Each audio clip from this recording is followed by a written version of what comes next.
Shalom saudara-saudara yang dikasih oleh Tuhan. Kebiasaan-kebiasaan yang kita kerjakan belum tentu adalah hal yang tepat yang harus kita kerjakan atau bagaimana kita kerjakan. Disitulah saudara, kita sebagai orang percaya, kita harus selalu belajar supaya pada akhirnya kita mendapatkan cara hidup yang seharusnya dan sepatutnya. Salam jumpa dalam program Tuhan adalah Gembalaku. Saudara, tanpa kita sadari bahwa kita ini menghidupi kehidupan kita dengan ala biasa. Maksudnya, kita menghidupi kehidupan kita itu sesuai dengan kebiasaan-kebiasaan pada umumnya atau kebiasaan-kebiasaan yang biasa kita kerjakan. Dan saudara, seringkali kebiasaan kita itu sendiri tidak terlalu concern dengan urgensi-urgensi yang sebenarnya penting dalam hidup kita tentunya. Nah saudara, hal yang biasa kita perhatikan dalam kebiasaan kita itu biasanya terkait dengan pekerjaan kita misalnya.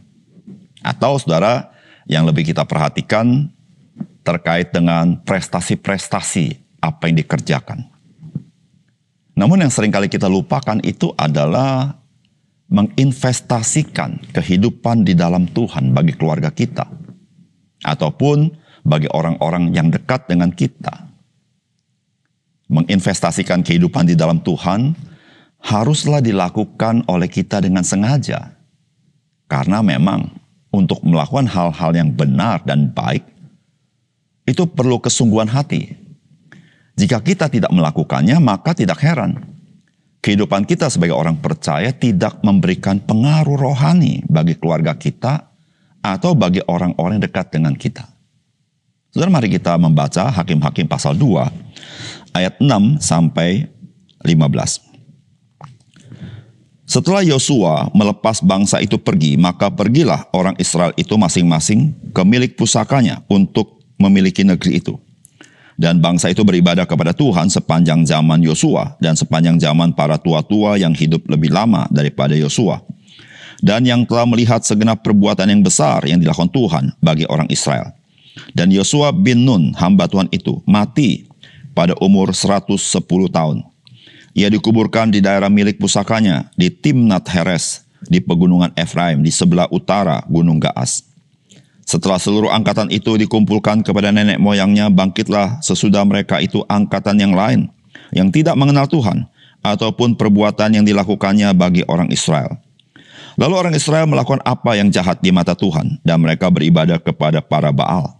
Mereka meninggalkan Tuhan, Allah nenek moyang mereka, yang telah membawa mereka keluar dari tanah Mesir, lalu mengikuti Allah lain dari antara Allah bangsa-bangsa di sekeliling mereka dan sujud menyembah kepadanya sehingga mereka menyakiti hati Tuhan.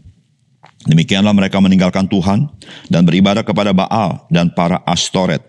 Maka bangkitlah murka Tuhan terhadap orang Israel. Ia menyerahkan mereka ke dalam tangan perampok dan menjual mereka kepada musuh di sekeliling mereka sehingga mereka tidak sanggup lagi menghadapi musuh mereka. Setiap kali mereka maju, tangan Tuhan melawan mereka dan mendatangkan malapetaka kepada mereka sesuai dengan apa yang telah diperingatkan kepada mereka oleh Tuhan dengan sumpah, sehingga mereka sangat terdesak. Saudara yang dikasih oleh Tuhan, ketika kita membaca apa yang dikisahkan oleh firman Allah, maka kemungkinan kita bisa memberikan sebuah respon dengan berkata, sayang sekali. Ya, sayang sekali bahwa kesungguhan iman umat Tuhan itu tidak berlanjut kepada generasi selanjutnya. Namun justru bangkit generasi yang jahat dan tidak setia kepada Tuhan. Dan tentu itu bukan yang Tuhan harapkan. Dan juga tentu kita tidak mengharapkan seperti itu, bukan? Saudara, apakah pesan firman Tuhan bagi kita? Yang pertama, gagal regenerasi menghasilkan generasi yang gagal. Saudara, firman Tuhan berkata, setelah seluruh angkatan itu dikumpulkan kepada nenek moyangnya, bangkitlah sesudah mereka itu angkatan yang lain yang tidak mengenal Tuhan ataupun perbuatan yang dilakukannya bagi orang Israel. Saudara, Alkitab memberitahukan kepada kita, orang Israel itu setia kepada Tuhan pada masa Yosua masih hidup. Bahkan pada masa para tua-tua Israel pada zaman Yosua masih hidup setelah Yosua wafat. Tetapi Alkitab mengatakan, setelah para tua-tua itu wafat semuanya, maka bangkitlah generasi atau angkatan yang tidak mengenal Tuhan atau yang tidak pernah menyaksikan perbuatan Tuhan pada masa lalu. Dan mereka adalah angkatan yang jahat. Saudara, dari sini kita sangat menyayangkan mengapa ada generasi selanjutnya yang tidak takut akan Tuhan. Saudara, ada kemungkinan bahwa para tua-tua tidak melakukan apa yang menjadi tanggung jawab mereka untuk generasi-generasi selanjutnya. Sehingga generasi selanjutnya, mereka yang tidak pernah menyaksikan perbuatan Tuhan, mereka menjadi generasi yang tidak mengenal Tuhan.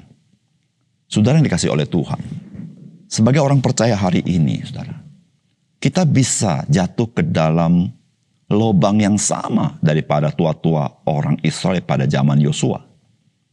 Bahwa para tua-tua mungkin lupa untuk melanjutkan apa yang mereka imani dengan melakukan regenerasi kepada orang yang lebih muda. Dan yang lebih muda harus melanjutkan kembali kepada yang lebih muda lagi. Saudara, sebagai orang percaya, ketika kita berjalan rutin dalam hidup kita, kita lupa akan tanggung jawab kita di dalam iman kita untuk generasi selanjutnya. Saudara yang kasih dalam Tuhan, ketika kita sebagai orang percaya, kita gagal melakukan regenerasi. Saudara, jangan heran jikalau kita menghasilkan generasi-generasi selanjutnya yang gagal. Gagal untuk ikut Tuhan. Saudara, karena itu, saudara, marilah mulai hari ini kita selalu menaruh dalam hati kita, saya punya tanggung jawab untuk meneruskan iman saya kepada generasi selanjutnya. Dan saudara, disitulah saudara-saudara, Tuhan memelihara orang-orang percaya dari zaman ke zaman. Dan Tuhan juga memakai keturunan kita bagi Injil. Keturunan kita yang mengasihi Kristus. Keturunan kita yang adalah anak-anak Tuhan. Keturunan kita yang adalah umat Tuhan. Yang dipakai Tuhan pada masanya. Dan kita tidak pernah menyesal. Karena kita telah melakukan dengan sungguh-sungguh. Yaitu regenerasi kepada orang lebih muda, kepada anak cucu kita, akan iman kita kepada Yesus Kristus. Yang kedua, saudara, pembela yang sesungguhnya di dalam kehidupan kita itu adalah Tuhan. Saudara, firman Tuhan berkata begini, demikianlah mereka meninggalkan Tuhan dan beribadah kepada Baal dan para Astoret. Maka bangkitlah murka Tuhan terhadap orang Israel, ia menyerahkan mereka ke dalam tangan perampok dan menjual mereka kepada musuh di sekeliling mereka, sehingga mereka tidak sanggup lagi menghadapi musuh mereka. Setiap kali mereka maju, tangan Tuhan melawan mereka dan mendatangkan malapetaka kepada mereka, sesuai dengan apa yang telah diperingatkan kepada mereka oleh Tuhan dengan sumpah, sehingga mereka sangat terdesak. Saudara, orang Israel harusnya menyembah kepada Yehova, kepada Tuhan. Namun saudara, mereka sekarang menyembah kepada Baal dan para Astoret. Apakah Baal dan para Astoret sanggup membela umat Tuhan? Sama sekali tidak. Karena mereka itu ilah-ilah yang mati, yang tidak bisa membela.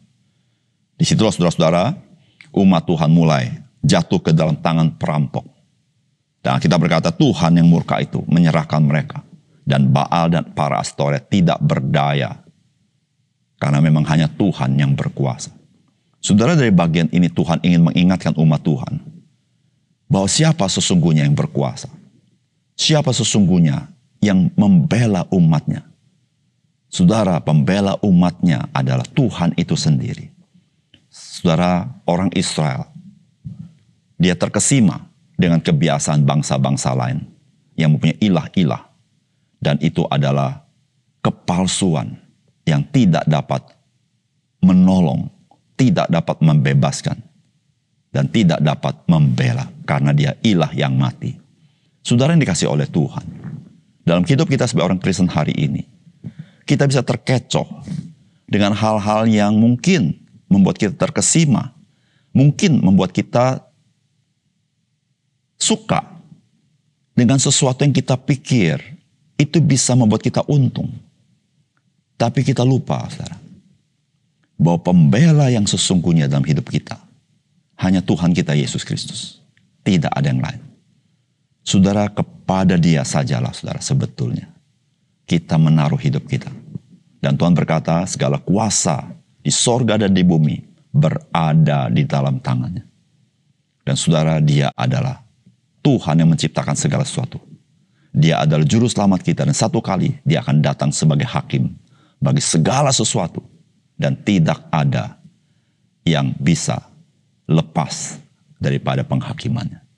Oleh karena itu, saudara yang kasih dalam Tuhan, jangan kita terkecoh oleh tawaran dunia ini.